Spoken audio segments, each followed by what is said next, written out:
आइए आज के आराधना हम आरंभ करें। सर्वशक्तिमान परमेश्वर पिता पुत्र पवित्र आत्मा के नाम से आमीन। पहाड़ों पर उसके पांव क्या ही सुहावने हैं, जो शुभ समाचार लाता है, जो शांति की बातें सुनाता है। घर में रचने से पहले ही मैंने तुझको चित लगाया और उत्पन्न होने से पहले ही मैंने तेरा अभिषेक किया। मैंने तुझे जातियों का भविष्यद्वक्ता ठहराया है। आओ हम उसके चरणों पर झुकें और उसकी आराधना करें, अपने निर्माता प्रभु के सन्मुख घुटने टेकें। हे सर्वशक्तिमान प्रभु परमेश्वर पिता, हम तेरा धन्यवाद करते हैं जो अब तक तूने अपने वचनों के द्वारा से और तेरे पवित्र आत्मा की प्रेरणा से हम सबों के जीवन की अगुवाई मार्गदर्शन किया।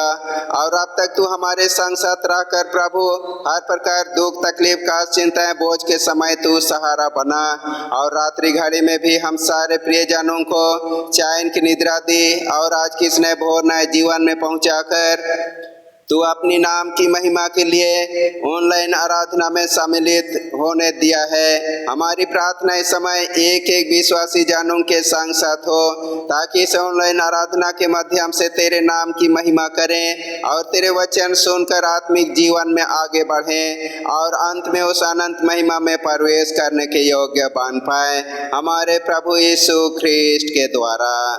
आमीन। हम परमेश्वर की महिमा करते हुए हम गीत गाएंगे। गीत नंबर 348, हिम नंबर 348।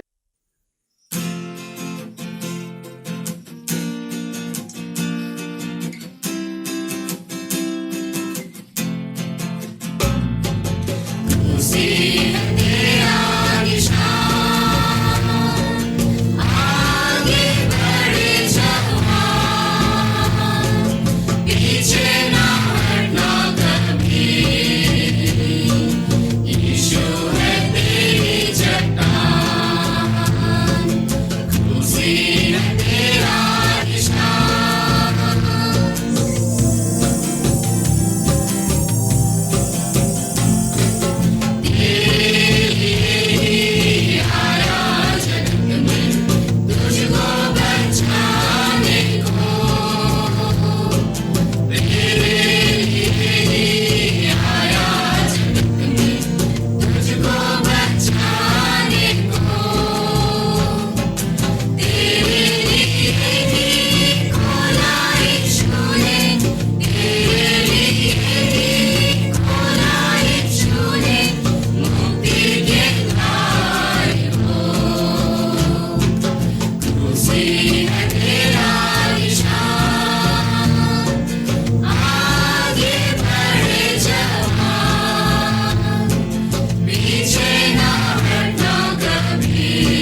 आइए हम प्रार्थना करें। यदि हम कहें कि हम में कुछ भी पाप नहीं तो अपने आप को धोखा देते हैं और हम में सत्य नहीं।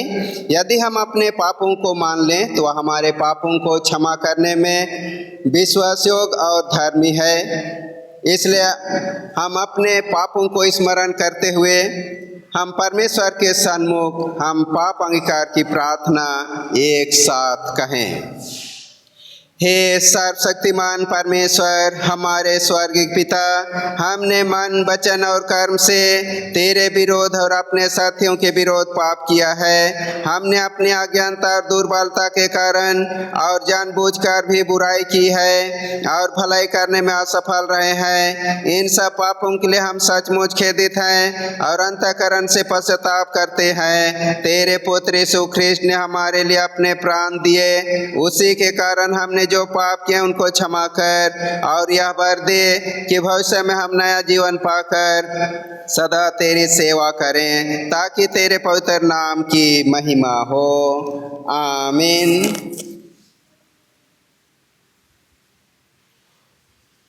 सर्वशक्तिमान परमेश्वर उन सबको क्षमा करता है जो अपने साथियों को क्षमा करते सच्चा पश्चाताप करते हैं। वह आप पर दया करे, आपके पापों को क्षमा करे, उन सबों को छुटकारा दे, सब भले काम आपको स्थिर और सबल करे और शाश्वत जीवन में बनाए रखे। आमीन। परमेश्वर का धन्यवाद हो। हम प्रार्थना करें। हे प्रभु हम पर दया कर, हे ख्रिस्त हम पर दया कर, हे प्रभु हम पर दया कर। हे हमारे पिता, तू जो स्वर्ग में है, तेरा नाम पवित्र माना जाए, तेरा राज है, तेरी इच्छा जैसे स्वर्ग में पूर्ण होती है वैसे पृथ्वी पर भी हो।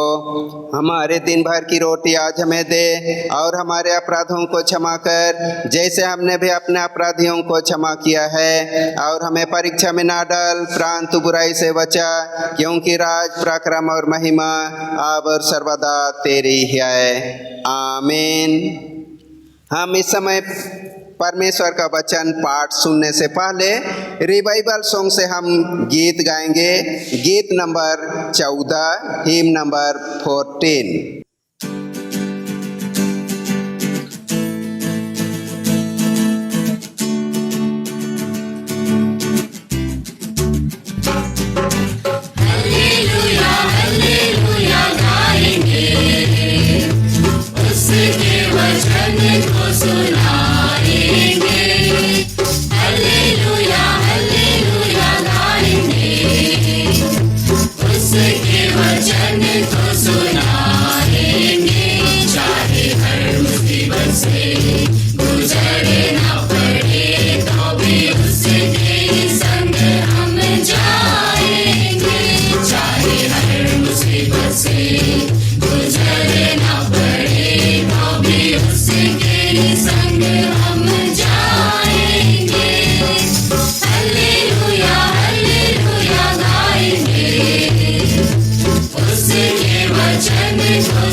तले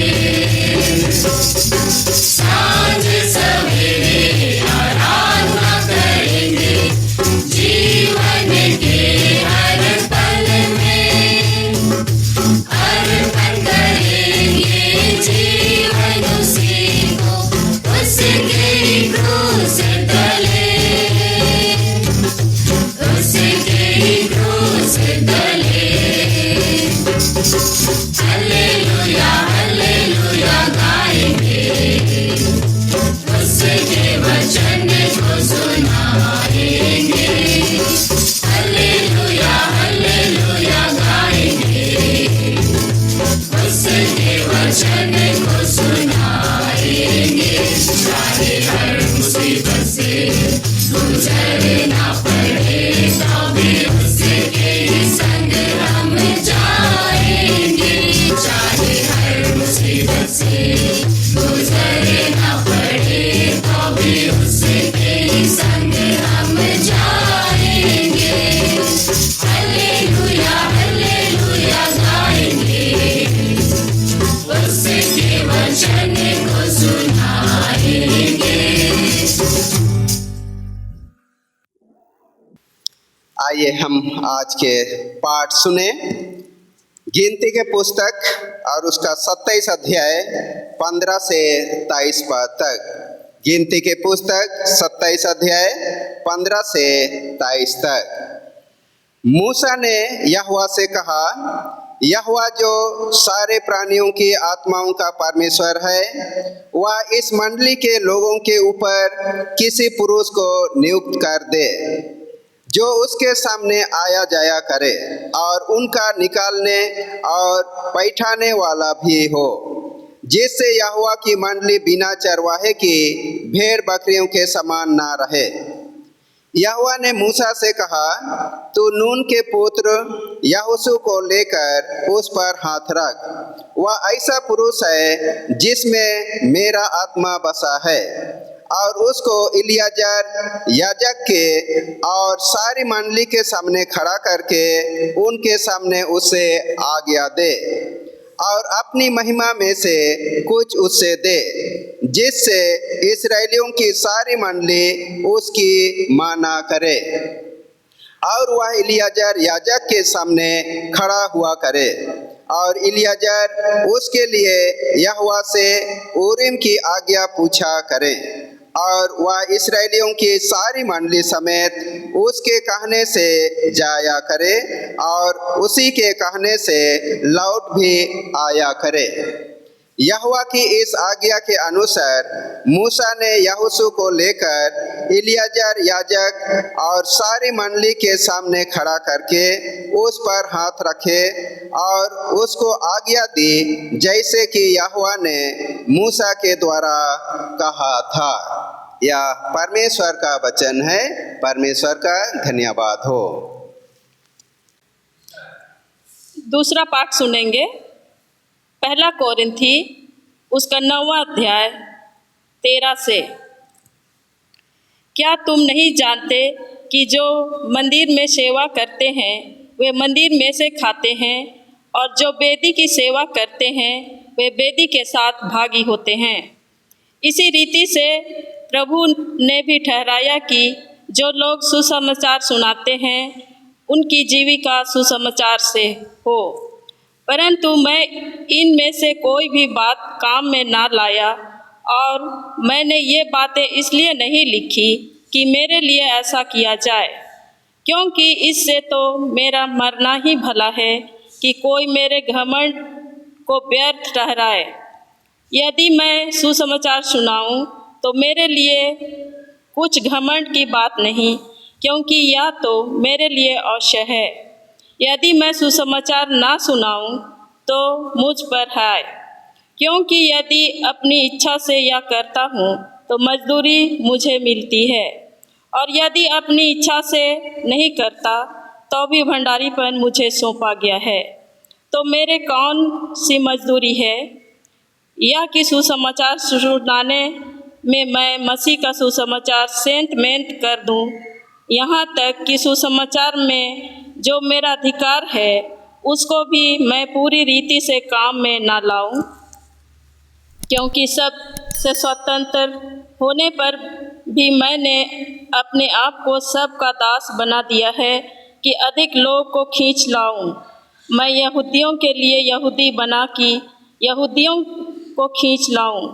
जो लोग व्यवस्था के अधीन हैं उनके लिए मैं व्यवस्था के अधीन ना होने पर भी व्यवस्था के अधीन बना कि उन्हें जो व्यवस्था के अधीन है खींच लाऊं। व्यवस्थाहीनों के लिए मैं जो परमेश्वर की व्यवस्था से हीन नहीं परंतु मसीह की व्यवस्था के अधीन हूँ, व्यवस्थाहीन सा बना कि व्यवस्थाहीनों को खींच लाऊं। मैं निर्बलों के लिए निर्बल सा बना कि निर्बलों को खींच लाऊं। मैं सब मनुष्यों के लिए सब कुछ बना कि किसी न किसी रीति से कई एक का उद्धार करूँगा। मैं यह सब कुछ सुसमाचार के लिए करता हूँ कि औरों के साथ उसका भागी हो जाऊं। यह परमेश्वर का वचन है। आइए हम सुसमाचार सुनने से पहले हम गीत गाएंगे। गीत नंबर 170, हिम नंबर 170।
प्रभु आप लोगों के साथ रहे और आपके आत्मा के साथ भी।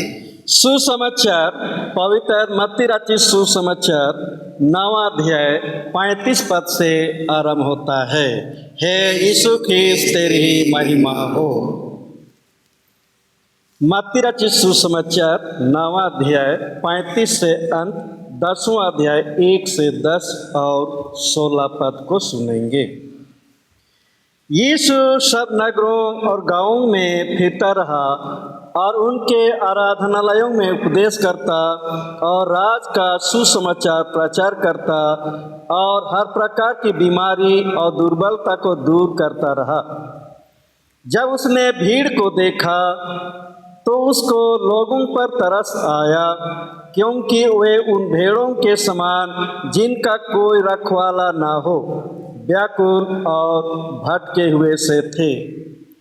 तब उसने अपने चेलों से कहा, पक्के खेत तो बहुत हैं पर मजदूर थोड़े हैं, इसलिए खेत के स्वामी से विनती करो कि वह अपने खेत काटने के लिए मजदूर भेज दे।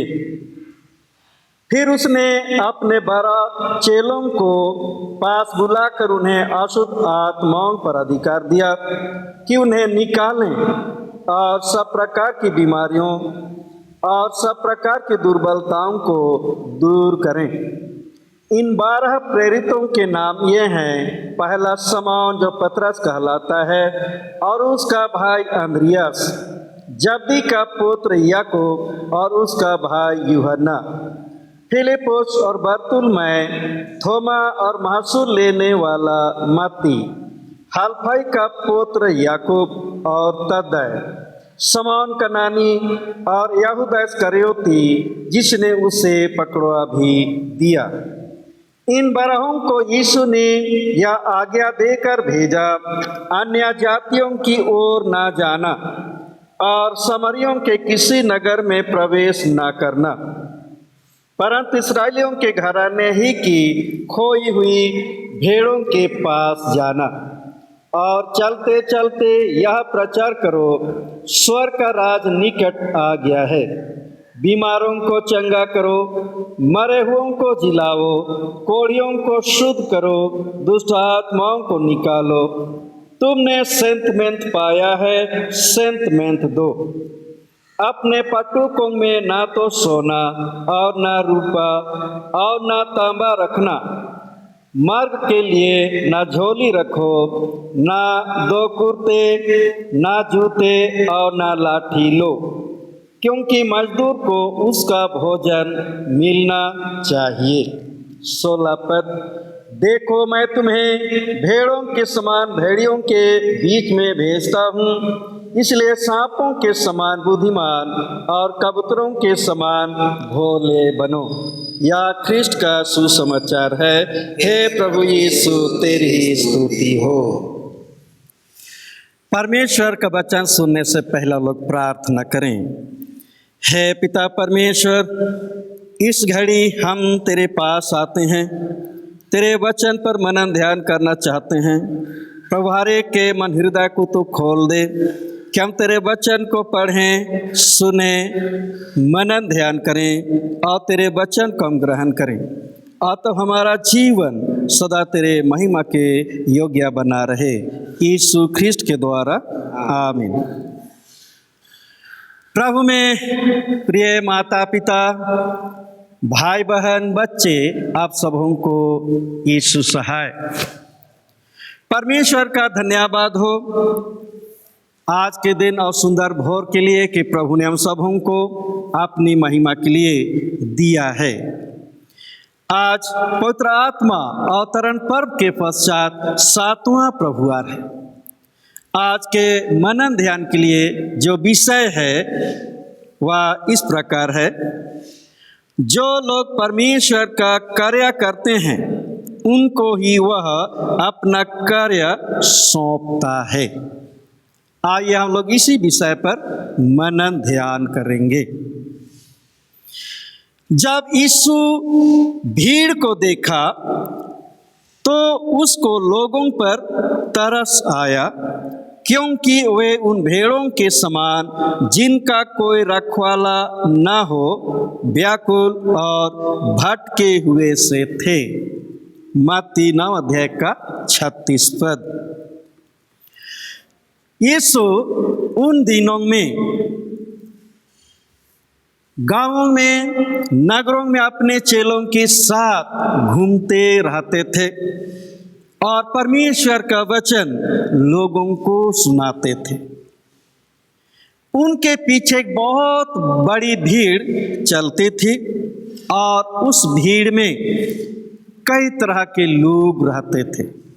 अमीर, गरीब, अनाथ, विधवा, गरीब, लाचार और भूखे प्यासे लोग, बच्चों से लेकर बुजुर्ग तक लोग उस भीड़ में शामिल थे।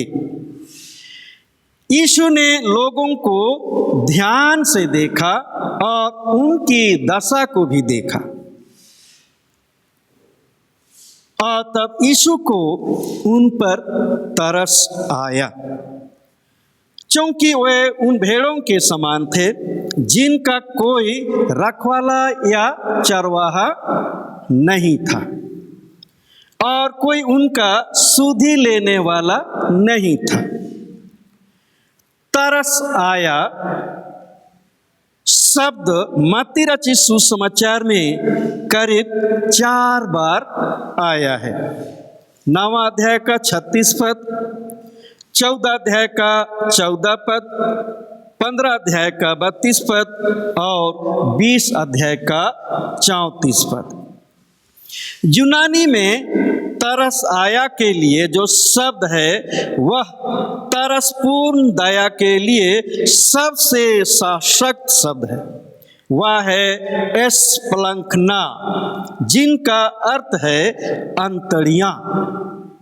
इस शब्द से उस तरस का बोध होता है जो मनुष्य की अंतरतम या हृदय की गहराई से निकलती है। यीशु को किन किन बातों पर तरस आया हम लोग देखेंगे। बीमारों पर, अंधों पर, दुष्ट आत्माओं के वश में जकड़े हुए लोगों पर।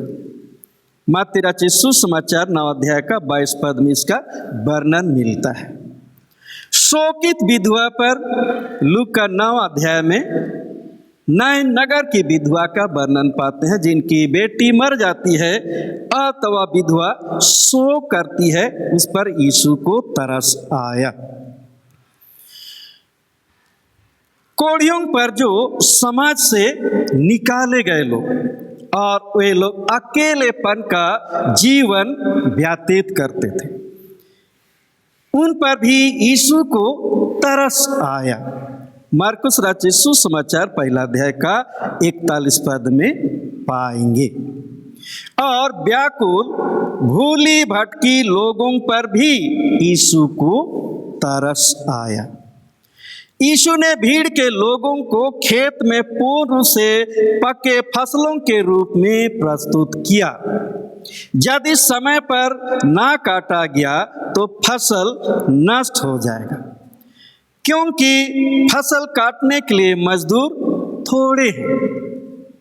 यीशु ने चेलों से कहा, पके खेत तो बहुत हैं पर मजदूर थोड़े हैं, इसलिए खेत के स्वामी से विनती करो कि वह अपने खेत काटने के लिए मजदूर भेज दे। मत्ती 9 का 37-38 पद। उन दिनों में शास्त्री और फरीसी लोग जो समाज के गुरु माने जाते थे, वे लोगों को शांति का वचन सुनाने के बजाय अपनी ओर से छोटी छोटी व्यवस्थाओं को बनाकर लोगों को उससे मानने के लिए मजबूर करते थे। और तब लोगों को भोजन वस्तु देने के बजाय उनकी मजदूरी ये लोग खा जाते थे, उनका हक ये लोग मार लेते थे। यीशु ने कई बार उनके बुरे कामों के लिए उनको फटकारा। मत्ती रचित सुसमाचार 23 अध्याय में इसका वर्णन पाते हैं। उदाहरण के लिए 4 पद हम लोग पढ़ेंगे। वे एक ऐसी भारी बोझ को जिनको उठाना कठिन है बांध कर उन्हें मनुष्यों के कंधों पर रखते हैं, परंतु स्वयं उससे अपनी उंगली से भी सरकाना नहीं चाहते। 14 पद। हे कपटी शास्त्रियों और फरीसियों, तुम पर है, तुम विधवाओं के घरों को खा जाते हो और दिखाने के लिए बड़ी देर तक प्रार्थना करते रहते हो, इसलिए तुम्हें अधिक दंड मिलेगा। यीशु के दिनों में लोगों का जीवन बद से बदतर था, अतः परमेश्वर का शांतिदायक वचन सुनने के लिए, बीमारी से चंगाई पाने के लिए, भूख प्यास से तृप्त होने के लिए और अन्याय से न्याय पाने के लिए लोग व्याकुल रहते थे। यह दृश्य मूसा के अंतिम दिनों को स्मरण कराता है। परमेश्वर यहोवा ने मूसा की मृत्यु की घोषणा कर दी थी। मूसा चिंतित हो गया कि उनके मृत्यु के बाद इस्राएलियों का जीवन कैसा होगा, वे तितर बितर हो जाएंगे। इसलिए उसने यहोवा से कहा, यहोवा जो सारे प्राणियों की आत्माओं का परमेश्वर है, वह इस मंडली के लोगों के ऊपर किसी पुरुष को नियुक्त कर दे जो उसके सामने आया जाया करे और उनका निकालने और पैठाने वाला हो, जिससे यहोवा की मंडली बिना चरवाहे के भेड़ बकरियों के समान ना रहे। हमने देखा यीशु के दिनों में लोगों का जीवन स्तर कैसा था और लोगों को किस चीज की आवश्यकता थी। अब हम लोग परमेश्वर के कामों पर चर्चा करेंगे। सबसे पहले यीशु के जीवन पर संक्षिप्त चर्चा करेंगे। पहला, यीशु एक अच्छा उपदेशक था। दूसरा, यीशु अच्छा शिक्षक था। तीसरा, यीशु चंगा करने वाला था। चौथा, यीशु एक अच्छा प्रबंधक था। पांचवा, यीशु लोगों को दुष्ट आत्माओं से स्वतंत्र करने वाला था। छठवां, यीशु एक अच्छा न्यायी था और है। सातवां, यीशु एक अच्छा चरवाहा था। यीशु के कामों के विषय में यशायाह नबी ने भविष्यवाणी की थी। यशायाह की पुस्तक 61 अध्याय 1 और 2 पद। और इसी बात को लूका रचित सुसमाचार 4 अध्याय 18 और 19 पद में लिखा गया है। यूं लिखा है, प्रभु का आत्मा मुझ पर है, इसलिए कि उसने कंगालों को सुसमाचार सुनाने के लिए मेरा अभिषेक किया है, और इसलिए मुझे भेजा है कि बंदियों को छुटकारे का, अंधों को दृष्टि पाने का सुसमाचार प्रचार करूं, और कुचले हुओं को छुड़ाऊं, और प्रभु के प्रसन्न रहने के वर्ष का प्रचार करूं। एक बार लोगों ने यीशु से पूछा, परमेश्वर का कार्य करने के लिए हम क्या करें? यीशु ने उन्हें उत्तर दिया, परमेश्वर का कार्य यह है, तुम उस पर जिससे उसने भेजा है विश्वास करो। यूहन्ना 6 अध्याय 28-29 पद। यीशु ने कहा कि परमेश्वर के पुत्र पर विश्वास करो, यही तुम्हारा काम है। एक बार एक गुरु अपने शिष्य को परखने के लिए पूछा, क्या तुम मसीही हो? उसने कहा, हाँ, मैं मसीही हूँ। यीशु पर तुम क्या विश्वास करते हो? उसने कहा, यीशु मसीह परमेश्वर का पुत्र है और मनुष्यों का उद्धार करता है। गुरु ने पूछा, और क्या क्या विश्वास करते हो? शिष्य सोच में पड़ गया। तब गुरु ने पूछा, तुम्हारा जेब में कलम है, उस पर तुम्हारा क्या विश्वास है? चेले ने कहा, पेन पर मैं क्या विश्वास करूं? कलम पर मैं क्या विश्वास करूं? तब गुरु ने कहा, यदि तुमको अपने कलम पर विश्वास नहीं है तो उसको क्यों साथ में रखे हो? कलम के अंदर में क्या है? उसने कहा, स्याही है, इंक है। तब गुरु ने कहा, जैसा कलम के अंदर इंक है और इसलिए कलम काम का चीज है, इसी प्रकार यीशु में अनंत जीवन है। यदि उसमें अनंत जीवन ना हो तो तेरा विश्वास करना भी अधूरा है। और इसीलिए गुरु ने कहा, हम उन अनंत जीवन को पाने के लिए साधना करते हैं, कर्म करते हैं। और इसीलिए याकूब कहता है,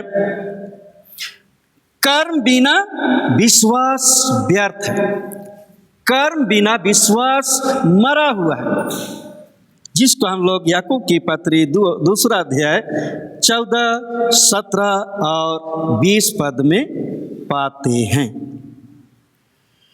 पहला कोरिन्थ 12 अध्याय 7 से 11 और 28 पद। इफिसी 4 अध्याय 11 से 12 पद में पवित्र पौलुस ने परमेश्वर के विशेष कामों का वर्णन किया है। उपरोक्त वचनों के आधार पर मैंने परमेश्वर के कामों को क्रमबद्ध करने का प्रयास किया है। आप लोग भी परमेश्वर के कामों को अपने स्तर से क्रमबद्ध कर सकते हैं। पहला, सुसमाचार प्रचार करना, गवाही देना, प्रेरिताई का काम करना परमेश्वर का काम है। हमने देखा कि यीशु के दिनों में लोगों को परमेश्वर की वचन की आवश्यकता थी, चंगाई की आवश्यकता थी, किंतु उनको कोई वचन सुनाने वाला नहीं था। आज के संदर्भ में भी हमें लोगों को वचन सुनाने की आवश्यकता है, गवाही देने की आवश्यकता है, प्रेरिताई के कामों को पूरा करने की आवश्यकता है। आज भी बहुत से लोग परमेश्वर के वचन के भूखे हैं। दूसरा, उपदेश देना और शिक्षा देना। यीशु मसीह एक अच्छा उपदेशक और अच्छा शिक्षक था, और जहां उपदेश की आवश्यकता थी वहां उपदेश दिया, जहां लोगों को शिक्षा की आवश्यकता थी वहां लोगों को शिक्षा देकर परमेश्वर के राज के विषय में विस्तृत जानकारी दी। तो आज भी लोगों के लिए उपदेश और शिक्षा की आवश्यकता है। तीसरा, चंगाई का काम करना या सामर्थ का काम करना। जिनको चंगाई का सामर्थ मिला है उनको चंगाई के काम में लगे रहना है। चौथा, चरवाहा और या रखवाली। आज कलीसिया में एक चरवाहे और रखवाले की आवश्यकता है। यह भी परमेश्वर का विशेष काम है। भविष्यवाणी करना। पवित्र पौलुस कहता है, जिनको भविष्यवाणी का वरदान मिला है वह भविष्यवाणी करता रहे। छठवां, अन्य भाषाओं की जानकारी और भाषाओं का अर्थ बताना भी परमेश्वर का काम है। सातवां, उपकार का काम करना या सेवा का काम करना और साथ ही प्रबंध का काम करना। अनाथ, विधवा, परदेसी, गरीब, लाचार बहुत से ऐसे लोग हैं जिनकी सेवा करना हमारा काम है, और उपकार करना हमारा काम है। उनके लिए प्रबंध का काम करना हमारा काम है, जिस काम को यीशु ने अपने जीवन में किया। तो मेरे प्रियो, हमने परमेश्वर के कामों को क्रमबद्ध करने का प्रयास किया है। अब उपरोक्त कामों को परमेश्वर अपने चुने हुए लोगों को कैसे सौंपता है, इस विषय पर चर्चा करेंगे। पहला, यहोशू को हम लोग उदाहरण के रूप में लेंगे। गिनती नामक पुस्तक 27 अध्याय और 15 से लेकर 23 पद तक, 15 से 17 पद तक हमने चर्चा की है। हम लोग 18 से आगे देखेंगे। यहोवा ने मूसा से कहा, तो नून के पुत्र यहोशू को लेकर उस पर हाथ रख। वह ऐसा पुरुष है जिसमें मेरा आत्मा बसा है। और उसको एलियाजर याजक और सारी मंडली के सामने खड़ा करके उसके सामने से आज्ञा दे और अपनी महिमा में से कुछ उसे दे, जिससे इस्राएलियों की सारी मंडली उसकी माना करे।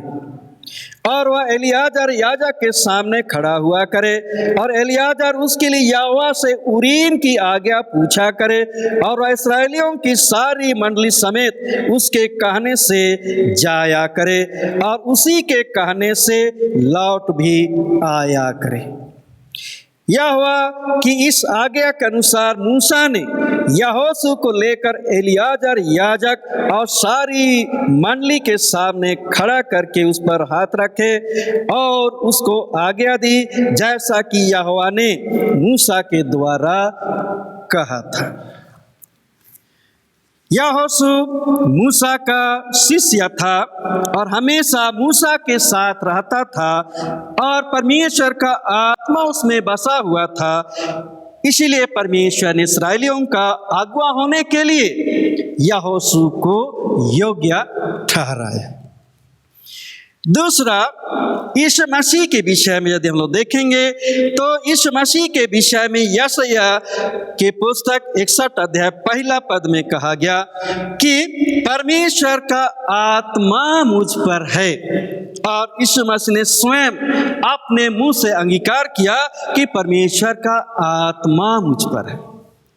और इसीलिए पिता अपने पुत्र यीशु मसीह को अपना काम सौंप दिया और यीशु ने अपने जीवन में पिता के सारे कामों को पूरा किया। दूसरा, यीशु के द्वारा 12 चेलों की नियुक्ति के विषय में हम लोग देखेंगे। आज के सुसमाचार में हमने पढ़ा कि यीशु ने अपने काम के लिए 12 लोगों को चुना और उनको कुछ अधिकार दिया। फिर उसने अपने 12 चेलों को पास बुलाकर उन्हें अशुद्ध आत्माओं पर अधिकार दिया कि उन्हें निकालें और सब प्रकार की बीमारियों और सब प्रकार की दुर्बलताओं को दूर करें।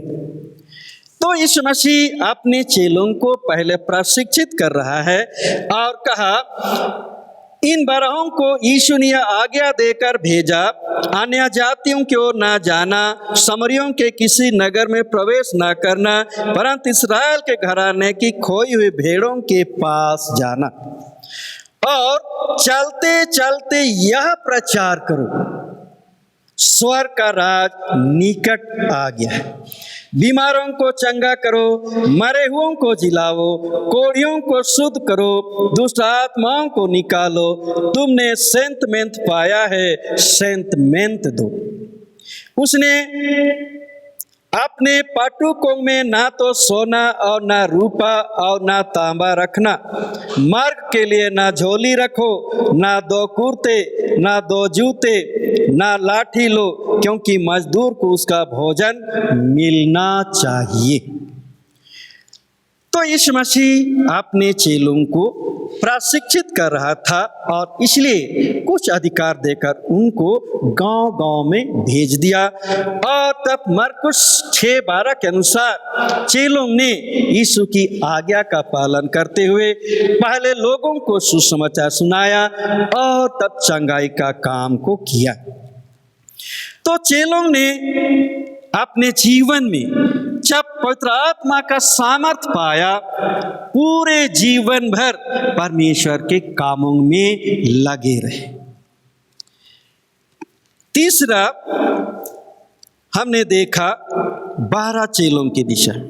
चौथा, प्रेरित पौलुस के विषय में हम लोग थोड़ा सा चर्चा करते हैं। प्रेरित क्रिया उसका 9वां अध्याय का 15 पद। परंतु प्रभु ने उससे कहा, तू चला जा, क्योंकि वह तो अन्य जातियों और राजाओं और इस्राएलियों के सामने मेरा नाम प्रकट करने के लिए मेरा चुना हुआ पात्र है। तो परमेश्वर ने अन्य जातियों को, राजाओं को, इस्राएलियों को, सारे लोगों को सुसमाचार सुनाने के लिए उनको योग्य ठहराया और अपने दास हनन्याह के द्वारा उन पर हाथ रखवाया। और तब पवित्र पौलुस जो सौल कहलाता है, पवित्र आत्मा का दान मिला, सामर्थ मिला और वह भी जीवन भर परमेश्वर के कामों को करता रहा। पांचवा और अंतिम नंबर, हम सब मसीही विश्वासी हैं। जिस दिन एक ख्रिस्त विश्वासी का बपतिस्मा होता है, उसी दिन उस पर परमेश्वर का आत्मा उंडेला जाता है। और जिस दिन बपतिस्मा प्राप्त व्यक्ति दृढ़ीकृत होता है, उसी दिन परमेश्वर के काम के लिए पूर्ण रूप से मसीह यीशु में समर्पित हो जाता है। इसीलिए यीशु ने कहा, तूने मुझे नहीं चुना परंतु मैंने तुम्हें चुना है और नियुक्त किया कि तुम जाकर फल लाओ और तुम्हारा फल बना रहे। यूहन्ना 15 का 16 पद। आगे हम लोग देखेंगे कैटेकिस्म के अंतिम भाग, जो शुभ चाल का नियम को हम लोग सीखते हैं और परमेश्वर के एक एक काम को पूरा करने की प्रतिज्ञा करते हैं। हमेशा हमें उन प्रतिज्ञाओं को स्मरण करना है और उस प्रतिज्ञा के अनुरूप परमेश्वर के कामों को करना है। और परमेश्वर हमसे यही चाहता है कि हम बहुत सा फल लाएं और वह फल हम में बना रहे। तो आइए हम सभी जो काम प्रभु ने हमें सौंपा है, अपने अपने क्षेत्रों में यहोशू की तरह, यीशु की तरह और प्रेरितों की तरह हम इस जीवन में पूरा करें। यदि हम ऐसा करते हैं, अर्थात परमेश्वर जो काम हमें सौंपा है इस जीवन में हम करते हैं, तो हमारे लिए परमेश्वर का यह वचन बहुत ही उपयुक्त साबित होगा। वचन में कहा है, इस कारण हे भाइयों, अपने बुलाए जाने और चुन लिए जाने को सिद्ध करने का भली भांति यत्न करते रहो, क्योंकि यदि ऐसा करेंगे तो कभी भी ठोकर ना खाओगे, वरन इसी रीति से तुम हमारे प्रभु और उद्धारकर्ता यीशु मसीह के अनंत राज में बड़े आदर के साथ प्रवेश करने पाओगे। जो लोग परमेश्वर के कामों को अपना कर्तव्य समझकर इस जीवन में करते हैं, उनके लिए यह वचन कहा गया कि परमेश्वर के राज में आदर के साथ प्रवेश करोगे। तो आइए हम प्रभु के कामों में लगे रहें और तब हमारे लिए वचन पूर्ण रूप से उपयुक्त साबित हो। प्रभु आप सबों को आशीष दे। आइए हम प्रार्थना करें। हे पिता परमेश्वर, प्रभु जी, हमने तेरे वचन पर मनन ध्यान किया है और तो हमारी सहायता कर कि जैसा तो अपने लोगों को, जिस पर तो अपना आत्मा उंडेलता है और उनको अपने काम के लिए नियुक्त करता है, अपना काम उन पर सौंप देता है। निश्चय हम तेरे विश्वासी, जिस दिन हम बपतिस्मा पाते हैं, तूने अपना आत्मा हमेशा हर एक पर डाला है। जिस दिन हम दृढ़ीकृत होते हैं, हम सब अपने आप को तेरे काम के लिए समर्पित करते हैं। प्रभु जी, पवित्र आत्मा की शक्ति और सामर्थ्य दे कि हम इस जीवन में तेरे कामों को पूरा करें, कि अंत को हम तेरे राज में आदर के साथ हम प्रवेश करें। यीशु ख्रिस्ट के द्वारा आमीन। इस समय हम लोग दान अर्पण करते हुए गीत संख्या 230 हिम नंबर 230 को गाएंगे और इसी समय दान भी अर्पण करेंगे। सेवा में हम तत्पर हैं और युक्ति के आदेश को हम पूरा करें, लेकर उसी की शक्ति और होकर बलवान, करे सेवा को उसकी और हो धैर्यवान। करो काम शक्ति भर, करो काम धीरज धर, रखे आस और विश्वास, तन मन से काम कर यीशु का। सेवा में भूखों को सब खिला और प्यासों को जीवन के सोते पिला। लेकर क्रूस को हम क्रिस्त का फिर करे भला, जगत भर में प्रचारे की सेत में त्राण। करो काम शक्ति भर, करो काम धीरज धर, रखे आस और विश्वास, तन मन से काम कर यीशु का। सेवा में हम सब होवे बलवान, जिससे शत्रु के राज पर हम होवे जवान। लेकर प्रभु के नाम को जो है सर्वप्रधान, जगत भर में प्रचारे की सेत में त्राण। करो काम शक्ति भर, करो काम धीरज धर, रखे आस और विश्वास, तन मन से काम कर यीशु का। सेवा में जो हम रहे लौले, तो हम आगे न होवेंगे मुकुट विहीन। और जब स्वर्ग में निहित होवे हमारा स्थान, तब वहाँ हम गावेंगे कि सेत में त्राण। करो काम शक्ति भर, करो काम धीरज धर, रखे आस और विश्वास, तन मन से काम कर यीशु का।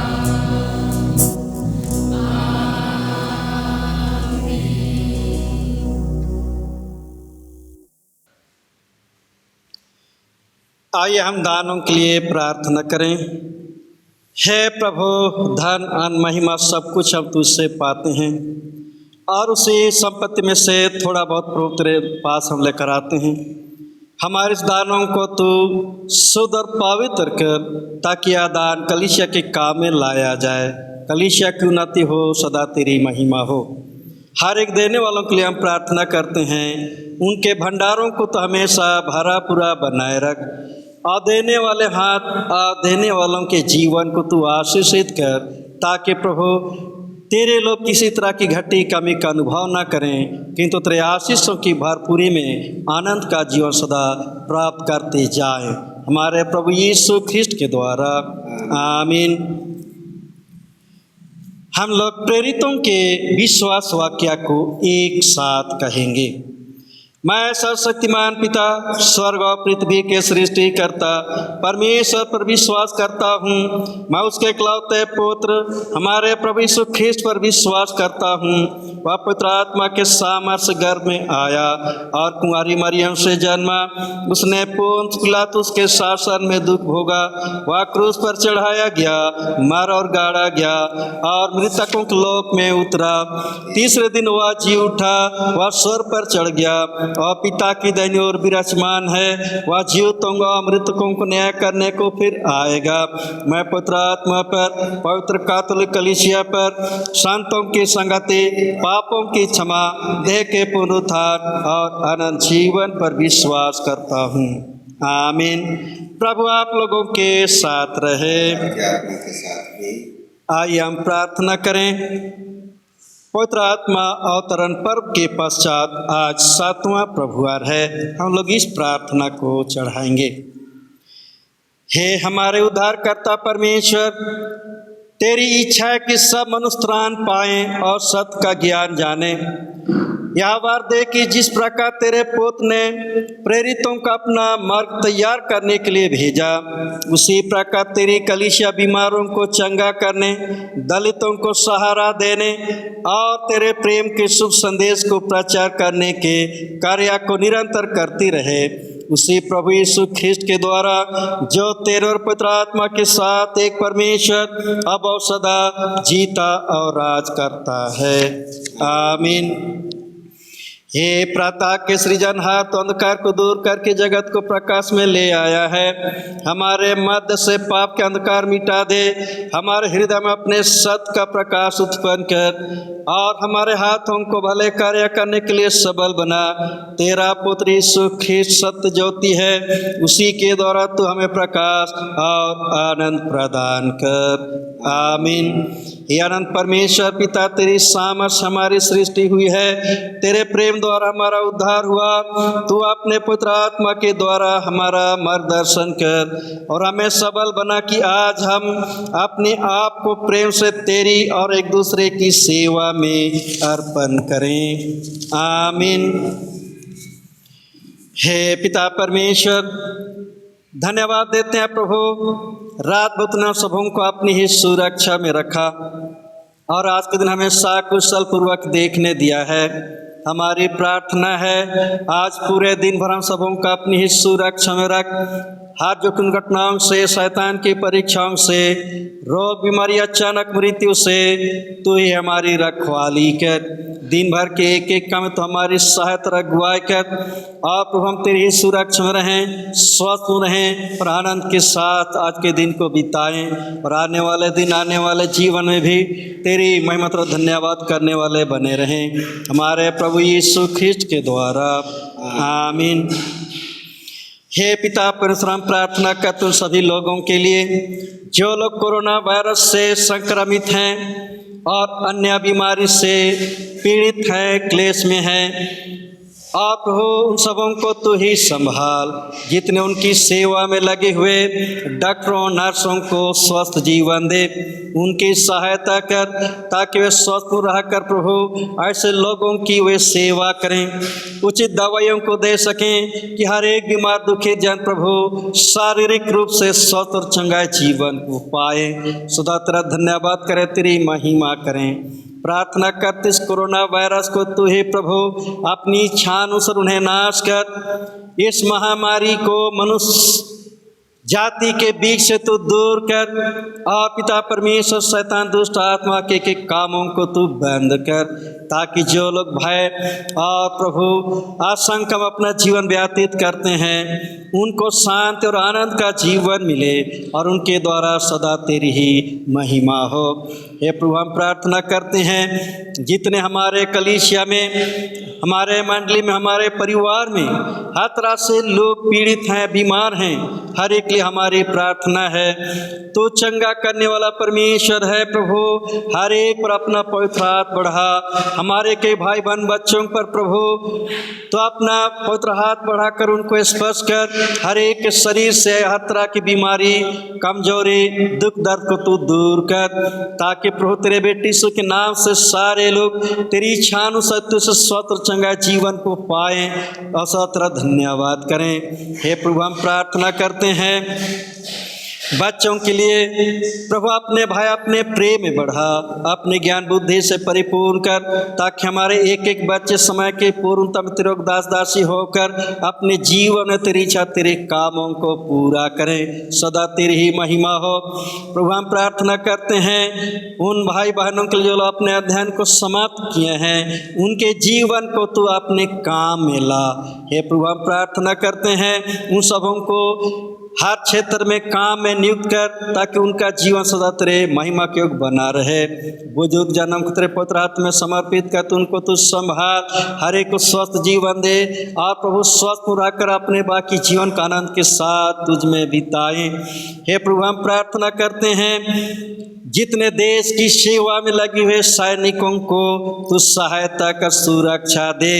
आज जितने प्रभु सेवा करते अपने आप को कुर्बान कर, उनकी आत्माओं को शांति दे। जो शोक में है उस परिवार को तू संभाल, उनके बच्चों की तू सुधि ले। हे पिता परमेश्वर हम प्रार्थना करते हैं जितने अन्य अन्य क्षेत्रों में काम करते हैं, अन्य विभागों में काम करते एक एक कर्मचारियों के लिए हम प्रार्थना करते हैं। और साथ ही हमारे देश के राष्ट्रपति, प्रधानमंत्री, इस राज्य के राज्यपाल, मुख्यमंत्री, डीसी, एसपी और जितने प्रभु लोग देश और लोगों की सेवा में लगे, उनकी सहायता कर, ताकि प्रभु उनके भले काम से देश की उन्नति हो और लोगों को सेवा मिले, अमन चैन का जीवन मिले। उनके द्वारा सदा तेरी ही महिमा हो, हमारे प्रभु यीशु ख्रिस्ट के द्वारा, आमीन। हे पिता परमेश्वर हम प्रार्थना करते हैं हमारी कलीसिया के लिए, विशेषकर टाटा नगर पासरेत के एक एक ख्रिस्तीय परिवार और लोगों को, विश्वासियों को तेरे पवित्र हाथ में समर्पित करते हैं। तुम्हारे को अपने पवित्र हाथों से संभाले रख, शैतान दुष्ट आत्मा के छल बल, बुरी शक्ति, बुरी शिक्षाओं से उन सबों की तू ही रखवाली कर। प्रभु तूने हमको और डीकन महोदय और जितने प्रभु कलीसिया के सेवा में लगे हुए हैं, लोकल कमेटी के सदस्यगण, पेरिस काउंसिल के सदस्यगण, हर एक तू अगुवाई कर, ताकि हम सब मिलकर तेरी ही बुद्धि से, तेरी अगुवाई से हम तेरे लोगों की सेवा सुधि लेने सकें, उनकी अगुवाई कर सकें, मार्गदर्शन कर सकें, कि तेरे लोग तेरे विश्वास में स्थिर और दृढ़ बने रहें। उनके द्वारा सदा तेरी ही महिमा हो। हे पिता परमेश्वर, जितने कलीसिया से अलग हुए भटके हुए आत्माओं को तू आत्मिक प्रकाशन दे, ताकि वे प्रभु तुझको जानने पाए, समझने पाए और पिता परमेश्वर कलीसिया की संगति को पाए, कि उनका भी उद्धार हो। हे पिता परमेश्वर हम प्रार्थना करते इस घड़ी सभी बातों के लिए धन्यवाद देते हैं, हर एक लोगों को तेरे पवित्र हाथ में समर्पित करते हैं। विशेष करके ऑनलाइन की व्यवस्था में लगे रहते हैं उन भाइयों के लिए हम प्रार्थना करते हैं प्रभु, उन सबों को तो सहायता कर, ताकि पिता परमेश्वर ऑनलाइन सेवा को जारी रख सकें और तेरे लोगों के द्वारा तेरी महिमा हो, तेरे लोगों को वचन सुनाया जा सके और प्रभु उनको तेरे योग हम बना सकें, हमारे प्रभु यीशु ख्रिस्ट के द्वारा, आमीन। हे प्रभु, हमने जिन आशीषों को नहीं मांगा है उसे तो इस समय पर हर एक के जीवन में बहुतायत से दिया कर, एक एक पापों को तो क्षमा कर। और हे पिता परमेश्वर, हमारी दीनहीन प्रार्थना को सुन और स्वर्गलोक में ग्रहण कर, यीशु ख्रिस्ट के द्वारा, आमीन। हे सर्वशक्तिमान परमेश्वर, तूने हमें ऐसा अनुग्रह दिया है कि हमने इस समय चित होकर तुझसे अपनी साधारण विनतियाँ की हैं, और तो प्रतिज्ञा करता है जब 2 या 3 मेरे नाम पर इकट्ठे हों तब मैं उनका मांगा बर दूंगा। अब हे प्रभु, अपने दासों के मनोरथ और विनतियाँ इस रीति से पूर्ण कर, जिससे उनका परम लाभ हो, इस लोक में अपने सत्य का ज्ञान और परलोक में अनंत जीवन हमें दान दे, आमीन। अब सर्वशक्तिमान परमेश्वर पिता, पुत्र, पवित्र आत्मा की आशीष सब पर हो और आप सबों के साथ सदा सर्वदा रहे, आमीन। सबको यीशु सहाय।